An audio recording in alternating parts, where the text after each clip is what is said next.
ಉದ್ಘಾಟನೆಗೆ ಅಯೋಧ್ಯೆಯೇ ಸಿಂಗಾರಗೊಳ್ತಾ ಇದೆ. ರಾಮನ ಪ್ರತಿಷ್ಠಾಪನೆಗೂ ಮುನ್ನ ಅಯೋಧ್ಯೆಗೆ ಎಲ್ಲಾ ರೀತಿಯ ಪ್ರಯಾಣಕ್ಕೆ ಸಂಪರ್ಕ ಕಲ್ಪಿಸುವಂತೆ ಸಜ್ಜುಗೊಳಿಸಲಾಗುತ್ತಿದೆ. ಪ್ರಧಾನಿ ನರೇಂದ್ರ ಮೋದಿ ಅವರು ಜನವರಿ 30ರಂದು ಮಹರ್ಷಿ ವಾಲ್ಮೀಕಿ ಅಂತಾರಾಷ್ಟ್ರೀಯ ವಿಮಾನ ನಿಲ್ದಾಣ ಅಯೋಧ್ಯಾಧಾಮವನ್ನ ಉದ್ಘಾಟಿಸಲಿದ್ದಾರೆ. ಅಯೋಧ್ಯೆಯ ನೂತನ ವಿಮಾನ ನಿಲ್ದಾಣವು ಅಯೋಧ್ಯ ನಗರದ ಕೇಂದ್ರ ಭಾಗದಿಂದ 15 ಕಿಲೋಮೀಟರ್ ದೂರದಲ್ಲಿದೆ.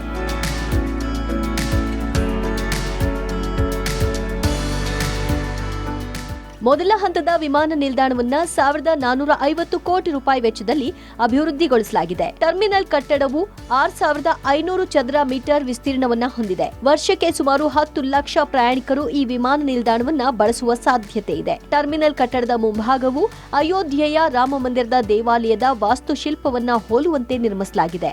ಅಯೋಧ್ಯೆಯ ವಿಮಾನ ನಿಲ್ದಾಣದ ಟರ್ಮಿನಲ್ ಕಟ್ಟಡದಲ್ಲಿ ವಿವಿಧ ರೀತಿಯ ಸೌಲಭ್ಯಗಳಿದ್ದು, ವಿಶೇಷ ಮೇಲ್ಛಾವಣಿ, ಎಲ್ಇಡಿ ದೀಪಾಲಂಕಾರ, ನೀರಿನ ಕಾರಂಜಿಗಳು, ಕೊಳಚೆ ನೀರು ಸಂಸ್ಕರಣಾ ಘಟಕ, ಸೌರ ವಿದ್ಯುತ್ ಘಟಕ ಮುಂತಾದ ಅತ್ಯಾಧುನಿಕ ಸೌಲಭ್ಯಗಳನ್ನು ಹೊಂದಿವೆ. ಅಯೋಧ್ಯೆಯ ವಿಮಾನ ನಿಲ್ದಾಣದ ಗೋಡೆಗಳ ಮೇಲೆ ರಾಮಾಯಣದ ಕಥಾಚಿತ್ರಗಳನ್ನ ರಚಿಸಲಾಗಿದೆ. ಈ ವಿಮಾನ ನಿಲ್ದಾಣದ ರನ್ವೇಯು 2200 ಮೀಟರ್ ಉದ್ದ ಮತ್ತು 45 ಮೀಟರ್ ಅಗಲವಿದ್ದು, A330-B737 ಮಾದರಿಯ ವಿಮಾನ ಕಾರ್ಯನಿರ್ವಹಣೆಗೆ ಹೇಳಿ ಮಾಡಿಸಿದಂತೆ ಇದೆ. ಇಂಡಿಗೋ ವಿಮಾನವು ದೆಹಲಿ ವಿಮಾನ ನಿಲ್ದಾಣದಿಂದ ಅಯೋಧ್ಯ ವಿಮಾನ ನಿಲ್ದಾಣಕ್ಕೆ ಉದ್ಘಾಟನಾ ಸಂಚಾರವನ್ನ ನಡೆಸಲಿದೆ.